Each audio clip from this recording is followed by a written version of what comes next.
Hi guys, welcome to dream journey vlog. ಹೇಗಿದ್ದೀರಾ ನೀವೆಲ್ಲರೂ? ನಾನು ಚೆನ್ನಾಗಿದ್ದೀನಿ, ನೀವು ಕೂಡ ಚೆನ್ನಾಗಿದ್ದೀರಾ ಅಂತ ಭಾವಿಸ್ತೀನಿ. ಇವತ್ತು ಸಂಜೆಯಿಂದ ವಿಡಿಯೋ ಮಾಡಿದ್ದು, ಮಕ್ಕಳು ಎಲ್ಲ ಆಟ ಆಡ್ತಾ ಇದ್ದಾರೆ. ಪಝಲ್, ನನ್ನ ಮಗನಿಗೆ ಪಝಲ್ ಅಂದರೆ ತುಂಬ ಇಷ್ಟ, ನಿಮಗೆ ಗೊತ್ತಿರ್ಬೋದು. ಸೊ ಅವನು ಈ ಮಕ್ಕಳಿಗೆ ಕೂಡ ನೀವು ನನ್ನ ಜೊತೆಗೆ ಆಟ ಆಡಿ ಅಂತ ಹೇಳಿ ಹೇಳ್ಕೊಂಡು ಕೂರಿಸಿದ್ದಾನೆ. ಅವನು ಆಲ್ರೆಡಿ ತುಂಬ ಸಲ ಮಾಡಿದ್ದಾನಲ್ಲ, ಸೊ ಅವನು ಅವರಿಗೆ ಹೇಳಿಕೊಡೋದು, ನೀನು ಈ ಥರ ಮಾಡು ಅದು ಅಂತ ಹೇಳಿ. ಸೊ ಅವನಿಗೆ ಎಂಜಾಯ್ ಆಗ್ತಾನೆ ಉಂಟು. ಈವ್ನಿಂಗು ಇನ್ನೊಂದು ಗೇಮ್ ಸ್ಟಾರ್ಟ್ ಮಾಡಿದ್ದೀವಿ. ಇದರ ಶಾರ್ಟ್ ಇನ್ನೂ ಹಾಕ್ತೀವಿ. ಟೈಮ್ ಸಾಕಾಗ್ತಾ ಇಲ್ಲ, ಶಾರ್ಟ್ ರೆಡಿ ಆಗಿಲ್ಲ ಕೂಡ. ಸೊ ಇದು ವಾಟರ್ ಬಲೂನ್, ಇದೆಲ್ಲ ನನ್ನ ಹಸ್ಬೆಂಡ್ ಮತ್ತು ಆಶ್ವಿಲ್ ಮಾಡಿ ಇಡೋದು ರೆಡಿ. ನಾವು ಸಂಜೆ ವರ್ಕಿಂದ ಬಂದಾಗ ಮಾಡೋದು ಅಷ್ಟೇ. ಆಶ್ವಿಲ್ಲಿಗೆ ಹಸ್ಬೆಂಡಿಗೆ ಎಲ್ಲ ಒಳ್ಳೆಯದಾಗಿ ಹೋಗಿದೆ. ನನ್ನ ಹಸ್ಬೆಂಡಿಗೆ ಮತ್ತು ಹೇಳೋದೇ ಬೇಡ. ಮೊದಲು ಆಫೀಸಿಗೆ ಹೋಗುವಾಗ ಅವರಿಗೆ ಟೈಮೇ ಇರಲಿಲ್ಲ. ಅರ್ಲಿ ಮಾರ್ನಿಂಗ್ 6:30ಗೆ ಹೋಗೋದು, 8:30ಗೆ ಬರೋದು, ಇದೇ ಲೈಫ್ ಇತ್ತು. ಈಗ ಕೃಷಿಯವರಾಗಿದ್ದಾರಲ್ಲ, ಸೊ ಅವರಿಗೆ ಟೈಮ್ ಉಂಟು. ಬೇಗ ಮಲಗಬೇಕಾಗತ್ತೆ, ಬಿಕಾಸ್ ಅವರಿಗೆ 6 o'clockಗೆ ಸ್ವಿಮ್ಮಿಂಗ್ ಕ್ಲಾಸಿಗೆ ಎದ್ದು ಹೋಗಬೇಕಲ್ಲ. ಅಂದರೆ 7 o'clockಗೆ ಹೊರಡಬೇಕಾಗ್ತದೆ. 6 o'clockಗೆ ಎದ್ದು ಬ್ರೇಕ್ಫಾಸ್ಟ್ ಅದು ಇದು ಅಂತ ಹೇಳಿ ಮಕ್ಕಳಿಗೆ ಕೂಡ, ಮಗುವಿಗೆ ಕೂಡ ಸಮಾಧಾನ ಮಾಡಬೇಕು. ಆಶ್ವಿಲ್ ಕೂಡ ಹೋಗ್ತಾನೆ, ಎಲ್ಲರಿಗೂ ಕರ್ಕೊಂಡು ಹೋಗ್ಬೇಕಂತ ಹೇಳಿ. ಗೇಮ್ ಒಳ್ಳೇದಾಗ್ತಾ ಉಂಟು, ಬಟ್ ವ್ಯೂಸ್ ಏನೋ ಗೇಮಿಗೆ ಸ್ವಲ್ಪ ಕಡಿಮೆ ಸಿಗ್ತಾ ಉಂಟು, ಯಾಕೆ ಗೊತ್ತಿಲ್ಲ. ಹಾಗಂತ ಡಾನ್ಸಿಗೆಲ್ಲ ವ್ಯೂಸ್ ಒಳ್ಳೇದು ಬರ್ತಾ ಉಂಟು, ಗೇಮ್ಸಿಗೆ ಯಾಕೆ ಸಿಗ್ತಾ ಇಲ್ಲ ಅಂತ ಗೊತ್ತಿಲ್ಲ. ಬಟ್ ವ್ಯೂಸ್ ಇಲ್ಲದಿದ್ದರೂ ಪರವಾಗಿಲ್ಲ, ನಮಗೆ ಒಳ್ಳೆ ಎಂಜಾಯ್ ಆಗ್ತಾನೆ ಉಂಟು. ಸೊ ಫಸ್ಟ್ ಚೀಟಿ ತೆಗೆದ್ವಿ, ಯಾಕಂತ ಹೇಳಿದರೆ ನಾನು ಮೊದಲು ಹೇಳ್ತಾರೆ ಅಂತ ಹೇಳಿ. ಲಾಸ್ಟ್ ಬಲ್ಲು ನೋಡಿಯುವ ಚಾನ್ಸಸ್ ಜಾಸ್ತಿ ಅಲ್ಲ. ಸೊ ಲಾಸ್ಟ್ ಬಂದು ಆಶ್ವಿಲ್ಲಿಗೆ ಲಾಸ್ಟಿಗೆ ಬಂದದ್ದು ಚೀಟಿ, ಅಂದರೆ ಕ್ಯಾನಿಷನಿಗೆ ಬಂದದ್ದು ಚೀಟಿ. ಆ್ಯಕ್ಚುಲಿ 6th, 5th ಆಶ್ವಿಲ್, ಬಟ್ ಅದರಲ್ಲಿ ಕರೆಕ್ಟ್ ಗೊತ್ತಾಗ್ತಾ ಇತ್ತು. ಬಲೂನ್ ಲಾಸ್ಟ್ 1 ಅದು ಬಂದು ಆಶ್ವಿಲ್ ತಲೆ ಮೇಲೇ ಬೀಳೋದು ಅಂತ ಹೇಳಿ. ಸೊ ನಾವು ಅವನಿಗೆ ಚಿಡಾಯಿಸ್ತಾ ಇದ್ವಿ, ತುಂಬಿದ್ದು ಅವನೇ ಅಲ್ಲ. ಸೊ ನೆಕ್ಸ್ಟ್ ಬಂದು ನಾವಿಲ್ಲಿ ಪೊಟೆಟೊ ಟ್ವಿಸ್ಟರ್ ಪಾರ್ಟಿ ಮಾಡ್ತಾ ಇದ್ದೀವಿ ಇವತ್ತು. ನಿಮಗೆ ಗೊತ್ತಿರ್ಬೋದು ಎಲ್ಲರಿಗೂ, ನಾನು ಲಾಸ್ಟ್ ಟೈಮ್ ಪೊಟೆಟೊ ಟ್ವಿಸ್ಟರ್ ತೊಗೊಂಡಿದ್ದೆ, ವಿಡಿಯೋ ಕೂಡ ಹಾಕಿದ್ದೆ ಇದ್ರದ್ದು. ಬಟ್ ಒಂದೇ ಸಲ ಮಗನಿಗೆ ಮಾಡಿಕೊಟ್ಟಿದ್ದು, ಅದರ ನಂತರ ಮಾಡೇ ಇಲ್ಲ. ಸೊ ನಾನು ತೊಗೊಂಡಿದ್ದು ಕೂಡ ಕಾರಣ ಇಷ್ಟೇ, ಯಾವುದಾದ್ರೂ ಮಕ್ಕಳೆಲ್ಲ ಬಂದಾಗ ಮಾಡ್ಬೋದಲ್ಲ ಅಂತ ಹೇಳಿ. ಮತ್ತು ಮಕ್ಕಳಿಗೆ ಎಲ್ಲಿ ಡೈಲಿ ಊಟ ಇಷ್ಟ ಆಗುತ್ತೆ, ಬರೋದೇ ಕಡಿಮೆ ಅವರು. ಸೊ ಅದಕ್ಕೋಸ್ಕರ ಏನಾದರೂ ಒಂದು ಮಾಡೋಣ ಅಂತ ಅಂದ್ಕೊಂಡ್ವಿ.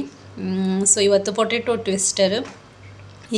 ಈಗ ಒಬ್ಬೊಬ್ಬರು ಒಂದೊಂದು ಕೆಲಸ ಮಾಡ್ತಾನೆ ಇದ್ದಾರೆ.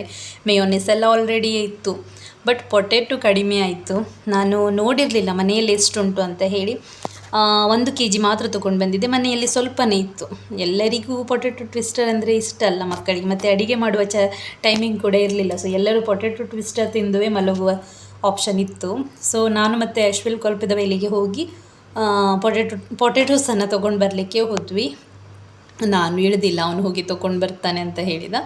ಸೊ ಅವನು 1-2 kg ಏನೋ, ನನಗೀಗ ಸರಿ ನೆನಪಿಲ್ಲ, ಐ ಥಿಂಕ್ 2 kg, ಹೌದು 2 kg ಪೊಟೆಟೋಸನ್ನು ಅವನು ತೊಗೊಂಡು ಬಂದ.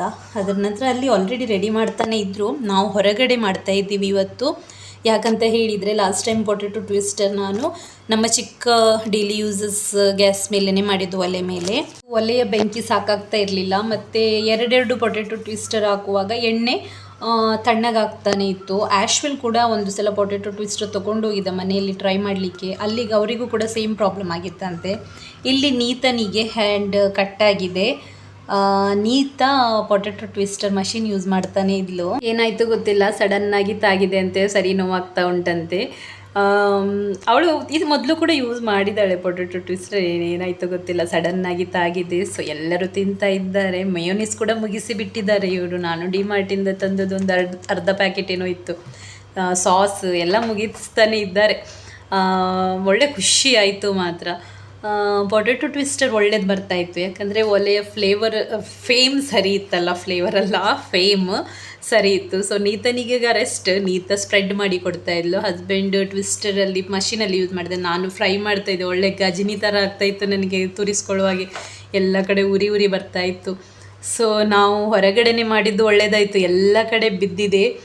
ಲಾಸ್ಟ್ ಎಲ್ಲರೂ ಕೂಡ ಕ್ಲೀನಿಂಗ್ ಮಾಡಿದ್ದಾರೆ. ಅದರಿಂದ ನನಗೆ ಏನಾದರೂ ಮಾಡಲಿಕ್ಕೆ ಖುಷಿಯಾಗೋದು. ಇವನು ಮಲಗಿಲ್ಲ ಇವತ್ತು, ಹೀಗಾದರೂ ಮಲಗಿಸಬೇಕು ಬೇಗ, ಅವನಿಗೆ ಲೇಟ್ ಆಗ್ತದಲ್ಲ ಹೋಗಲಿಕ್ಕೆ. ಇನ್ನೊಂದು ಏನಂದರೆ ನಮ್ಮ ಅತ್ತೆ ಕೂಡ ಎಲ್ಲನೂ ತಿಂತಾರೆ. ಸೊ ಅದರಿಂದ ಈಸಿ ಆಗುತ್ತೆ. ಏಜ್ ಆದವರು ಒಂದು ಸ್ವಲ್ಪ ಜನ ಅದನ್ನೆಲ್ಲ ತಿನ್ನೋದಿಲ್ಲ ಅಲ್ಲ. ಸೊ ಅವರು ಕೂಡ ಅದನ್ನೆಲ್ಲ ಇಷ್ಟಪಡ್ತಾ ಇದ್ದಾರೆ. ಆ್ಯಶ್ವಿಲ್ ಹೊರಗಡೆದು ಕಸ ಗುಡಿಸಿ ಅಲ್ಲಿ ನೀರು ಹಾಕಿದ್ದ. ಆ್ಯಕ್ಚುಲಿ ನಾನು ಪಾಪ ಅವನಿಗೆ ಕಸ ಗುಡಿಸ್ಲಿಕ್ಕೆ ಹೇಳಿರಲಿಲ್ಲ, ಜಸ್ಟ್ ಚೇರ್ ವಾಶ್ ಮಾಡಲಿಕ್ಕೆ ಹೇಳಿದ್ದೆ. ಅವನದೆಲ್ಲನೂ ಮಾಡಿದ್ದಾನೆ. ಅದರ ನಂತರ ನಮ್ಮದು ಡೈಲಿ ಬೇಸಸ್ ಹೌಸಿ ಗಿವ್ಸಿ ಎಲ್ಲ ಸ್ಟಾರ್ಟ್ ಆಯಿತು. ನೆಕ್ಸ್ಟ್ ಡೇ ಇದು ವಿಡಿಯೋ ನಾನು ಇದರಲ್ಲಿ ಹಾಕ್ತಾ ಇದ್ದೀನಿ. ಇವತ್ತು ನಾವು ಇದು ಮಾಡಿದ್ದೀವಿ, ಏನು ಹೇಳ್ತಾರೆ, ಟಿಕ್ಕ. ಸೊ ಟಿಕ್ಕ ಮಾಡಲಿಕ್ಕೆ ಹೋಗಿ ಇದಕ್ಕೆ ಬೆಂಕಿ ಬಿತ್ತು ಆಯಿತಾ. ನಾನು ಹೊಸದು ಇಂಡಕ್ಷನ್ ತೊಗೊಂಡಿದ್ದೆ, ಬ್ಲೋ ಹಾಟ್ನವ್ರದ್ದು. ಒಳ್ಳೇದುಂಟು, ಒಳ್ಳೇದಿಲ್ಲ ಅಂತ ಏನಿಲ್ಲ, ಒಳ್ಳೇದುಂಟು. ಬಟ್ ಅದರಲ್ಲಿ ಬರ್ಕೊಂಡಿತ್ತು ನಾವು ಗ್ರಿಲ್ ಮಾಡ್ಬೋದು ಅಂತ ಹೇಳಿ. ಸೊ ನಾನು ಹೊಸ ಗ್ರಿಲ್ಲರನ್ನು ತೊಗೊಂಡು ಬಂದು ಅದರಲ್ಲಿ ಮಾಡಿದೆ. ಅದರ ನಂತರ ಮೇಲೆ ಒಂದು ಸ್ವಲ್ಪ ಎಣ್ಣೆ ಹಾಕಿದೆ. ಅದು ನಾನು ಅಲ್ಲಿಯೇ ಇದ್ದದ್ದು ಬಚಾವು. ಆ್ಯಕ್ಚುಲಿ ಇಟ್ಟು ನಾನು ಹೋಗಿದ್ದೆ ಒಂದು ಸ್ವಲ್ಪ ಹೊತ್ತಿಗೆ, ಡ್ರೈ ಆಗಿದೆ ಅಂತೇಳಿ ಒಂದು ಚೂರು ಎಣ್ಣೆ ಅದಕ್ಕೆ ಜಸ್ಟ್ ಹಾಕಿದೆ ಅಷ್ಟೇ. ಭಗ್ಗ ಬೆಂಕಿ ಬಿತ್ತು. ನಾನು ರಪ್ಪ ಆಫ್ ಮಾಡಿದೆ ನಾನು. ಬಟ್ ಏರ್ ಫ್ರೈಯರಲ್ಲಿ ಹಾಕಿದ್ದೆ ಒಂದು ಸ್ವಲ್ಪ. ದೊಡ್ಡ ದೊಡ್ಡ ಪೀಸಸನ್ನು ಕಟ್ ಮಾಡಿ ಇಟ್ಟಿದ್ದೀನಿ ಟಿಕ್ಕಕ್ಕೆ. ಇವತ್ತು ನಾವು ಎಲ್ಲರೂ ಕೂಡ ನಮ್ಮ ಮದುವೆದು ವೀಡಿಯೋಸ್ ನೋಡ್ತಾ ಇದ್ವಿ. ಏನಾದರೂ ಮೂವಿ ನೋಡೋಣ ಅಂತ ಹೇಳ್ಕೊಳ್ತಾ ಇರುವಾಗ ಸಡನ್ನಾಗಿ ನೆನಪು ಬಂತು ಮದುವೆದು ವೀಡಿಯೋ ಹಾಕೋಣ ಅಂತ ಹೇಳಿ. ಸೊ ಇದು ನಮ್ಮ ಮದುವೆದು ವಿಡಿಯೋ. ಅಲ್ಲಿ ನೋಡ್ಬೋದು ನೀವು, ಆ್ಯಶ್ವಿಲ್ ಇದ್ದಾನೆ ಮತ್ತು ಕ್ಯಾನಿಷಾ ಮತ್ತು ಕ್ಲಾರಿಷಾ ಕೂಡ ಇದ್ದಾರೆ.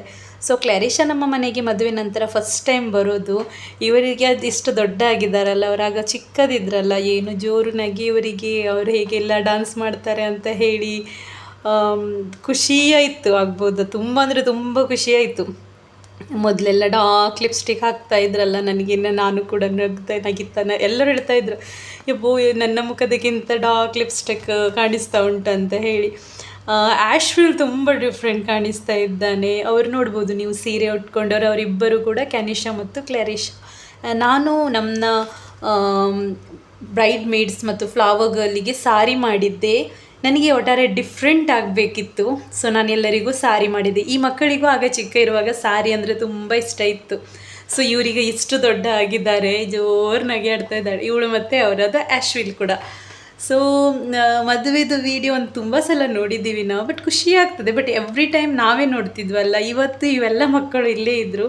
ಸೊ ನೋಡಿ, ಝೂಮ್ ಮಾಡಿ ತೆಗ್ದಿದ್ದೀನಿ ಆ್ಯಶ್ವಿಲ್ಗೆ. ಕ್ಯಾನಿಷಾ ಮತ್ತು ಕ್ಲಾರಿಷಾ ಹಿಂದುಗಡೆ ಇದ್ದಾರಲ್ಲ, ಅವರು ಎಷ್ಟು ನಗೆ ಆಡಿದ್ದಾರೆ ಅಂತ ಇಲ್ಲ. ನನ್ನ ಮಗನಿಗೆ ನಿದ್ದೆ ಮಾಡು ಅಂತ ಹೇಳಿದರೆ ನಿದ್ದೆನೇ ಮಾಡ್ತಾನೆ ಇರಲಿಲ್ಲ, ಅವನು ಕೂಡ ನೋಡ್ತಾನೇ ಇದ್ದ. ಮತ್ತು ಎಲ್ಲ ಮಕ್ಕಳದೊಂದು ಕಂಪ್ಲೇಂಟ್ ಅಲ್ಲ, ನಾನು ಯಾಕೆ ಬಂದಿಲ್ಲ ಮದುವೆಗೆ ಅಂತ ಹೇಳಿ. ಇದು ನನ್ನ ತಮ್ಮ ಎಲ್ಲ ಅವ್ರದ್ದು ಫುಲ್ ಗ್ಯಾಂಗ್ ಡ್ಯಾನ್ಸ್ ಮಾಡ್ತಾ ಇತ್ತು ಆಗ್ಬೋದಾ. ನಮ್ಮ ಮದುವೆಗೆ DJ ಇರಲಿಲ್ಲ, ಆರ್ಕೆಸ್ಟ್ರಾ ಇತ್ತು. ಒಳ್ಳೆ ಆರ್ಕೆಸ್ಟ್ರಾದವರೇ ಇದ್ದರು. ಒಳ್ಳೆ ಆರ್ಕೆಸ್ಟ್ರಾದಲ್ಲಿ ಪ್ರಾಬ್ಲಮ್ ಏನಂದರೆ ಡ್ಯಾನ್ಸ್ ಮಾಡಲಿಕ್ಕೆ ಸ್ವಲ್ಪ ಕಷ್ಟ ಆಗ್ತದೆ. ಆಗ ಎಲ್ಲರೂ ಚಿಕ್ಕ ಏಜ್ ಅಲ್ಲ, ಯೂತ್ ಟೈಪಲ್ಲಿ. ಸೊ ಎಲ್ಲರೂ ಕೂಡ ಮಳ್ಳರಿತಾ ಡ್ಯಾನ್ಸ್ ಮಾಡ್ತಾನೇ ಇದ್ದರು. ಸೊ ಅದರ ವಿಡಿಯೋ ಕೂಡ ನಾನು ತೆಗೆದಿದ್ದೆ. ಖುಷಿ ಆಗ್ತದೆ ಇದನ್ನೆಲ್ಲ ಮೆಮೊರಿಯಾಗಿ ಇಟ್ಕೊಳ್ಳೋದು ಎಷ್ಟು ಇಂಪಾರ್ಟೆಂಟ್ ಅಂತ ನೋಡಿ. ನೆಕ್ಸ್ಟ್ ಇದು ನಾನು ಸೀರೆ ಹಾಕಿ ಬಂದ ನಂತರದ್ದು. ನಮ್ಮಲ್ಲಿ ರೆಡ್ ಸಾರಿ ಏನು ಹಾಕಲಿಕ್ಕೆ ಇರುತ್ತೆ ಅದರದ್ದು. ಸೊ ಎಲ್ಲದಕ್ಕೂ ಜೋರು ನಗೆ, ಅಂದರೆ ಅವರು ತುಂಬಾ ಡಿಫ್ರೆಂಟಾಗಿ ಬಿಟ್ಟಿದ್ದಾರಲ್ಲ ಈಗದಕ್ಕೆ ಮತ್ತು ಆಗೋದಕ್ಕೆ. ಮತ್ತು ಈಗ ಹಾಗೆ ನಮ್ಮ ಗೇಮ್ ಸ್ಟಾರ್ಟ್. ಒಂದೇ ಕೆಲಸ, ಬಲೂನ್ ಇದು ನಮ್ಮ ಬಲ್ಬ್ ಏನುಂಟು ಮೇಲೆ ಹಾಕೋದು ಕೆಳಗೆ ಹಾಕೋದು, ಇದೇ ಕೆಲಸ. ಅದಕ್ಕೆ ನಗೆ ಆಡ್ತಾ ಇದ್ವಿ ನಾವು. ಮತ್ತು ಈಗ ಹಿಟ್ಟೆಲ್ಲ ರೆಡಿ ಮಾಡ್ತಾ ಇದ್ದಾರೆ. ಇದ್ರದ್ದು ಕೂಡ ನಾವಿನ್ನೂ ಶಾರ್ಟ್ ಹಾಕಿಲ್ಲ. ಇದ್ರದ್ದು ಶಾರ್ಟ್ ಅಂತೂ ತುಂಬ ಒಳ್ಳೆಯದಾಗಿದೆ ಮಕ್ಕಳಿಗೆ ಮತ್ತು ದೊಡ್ಡವರಿಗೆ ಎಲ್ಲರಿಗೆ ಅಂತ ಹೇಳ್ಬೋದು. ಸಿಕ್ಕಿದೆ ಚಾನ್ಸ್ ಅಂತ ಹೇಳಿ ಎಲ್ಲರಿಗೂ ಹಿಟ್ಟು ಹಾಕಿ ಹಾಕಿ ವಾಪಸ್ ಅವರು ಫುಲ್ ಫೇಸ್, ಮುಖ, ಕೈ, ಕಾಲೆಲ್ಲ ತೊಳ್ಕೊಂಡು ಬರಬೇಕಾಯ್ತಪ್ಪ, ಹಾಗೆ ಆಗಿತ್ತು. ಒಳಗೆ ಬರಲಿಕ್ಕೆ ಕೂಡ ಕೊಟ್ಟಿಲ್ಲ ನಾನು, ಹೊರಗಡೆದು ನಳ್ಳಿಂದನೇ ತೊಳ್ಕೊಂಡು ಬನ್ನಿ ಅಂತ ಹೇಳಿದೆ. ಅದರ ನಂತರ ನಾವು ಡೈಲಿ ಹೌಸಿ ಆಟ ಆಡ್ತಾನೆ ಇದ್ದೀವಿ. ಎವ್ರಿ ಡೇ ಕೌಂಟ್ ಮಾಡ್ತಾ ಇದ್ದೀವಿ ಎಷ್ಟಾಗ್ತದೆ ಅಂತ ಹೇಳಿ. 5 ರೂಪೀಸ್ ಪರ್ ಲೈನ್ಸ್ ಅಥವಾ ಫುಲ್ ಹೌಸ್ ಎಲ್ಲದಕ್ಕೂ ಕೂಡ. ಈಗ ವಾಯ್ಸ್ ಓವರ್ ಕೊಡ್ತಾ ಇರುವಾಗ ಹೌಸಿ ಮುಗ್ದಿದೆ ನಮ್ಮದು. ಯಾಕಂತ ಹೇಳಿದರೆ ಕ್ಯಾನಿಷಾ ಮತ್ತು ಕ್ಲಾರಿಷಾ ಮನೆಗೆ ಹೋಗಿದ್ದಾರೆ. ನಾವು ಮಾತ್ರ ಏನು ಆಟ ಆಡ್ಬೋದು.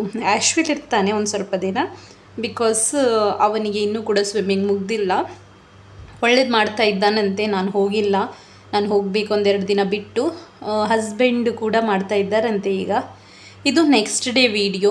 ಇದು ನಾನು ಚರ್ಚಿಗೆ ಹೋಗ್ತಾ ಇರುವಾಗ ಮಾಡಿದ ವಿಡಿಯೋ. ನಾವಿವತ್ತು ಸ್ಯಾಟರ್ಡೇನೇ ಚರ್ಚ್ ಹೋಗ್ತಾ ಇದ್ದೀವಿ. ಬಿಕಾಸ್ ಒಂದು ದೊಡ್ಡ ಕಾರಣ, ನಾವು ಹೊರಗೆ ಹೋಗ್ತಾ ಇದ್ದೀವಿ. ಸೊ ಅದರ ವಿಡಿಯೋವನ್ನು ನಾವು ಹಾಕ್ತೀವಿ ನೆಕ್ಸ್ಟ್. ನಾನು ಒಂದು 3 ದಿನದ ವೀಡಿಯೋವನ್ನು ಸೇರಿಸಿ ಹಾಕಿದ್ದೀನಿ. ರೀಸನ್ ಅಂತ ಹೇಳಿದರೆ ಲೇಟ್ ಆಗ್ತಾ ಉಂಟು. ಸೊ ವೀಡಿಯೋಸ್ ಕೂಡ ತುಂಬ ಜಾಸ್ತಿ ಹಾಗೆಯೇ ಪೆಂಡಿಂಗ್ ಉಂಟು. ಸೊ ಗೈಸ್, ಈ ವಿಡಿಯೋ ನಿಮಗೆ ಇಷ್ಟ ಆದಲ್ಲಿ ಲೈಕ್ ಮಾಡಿ, ಶೇರ್ ಮಾಡಿ, ಕಮೆಂಟ್ ಮಾಡಿ, ಹಾಗೆ ಸಬ್ಸ್ಕ್ರೈಬ್ ಮಾಡಿ. Thank you so much guys. Bye bye.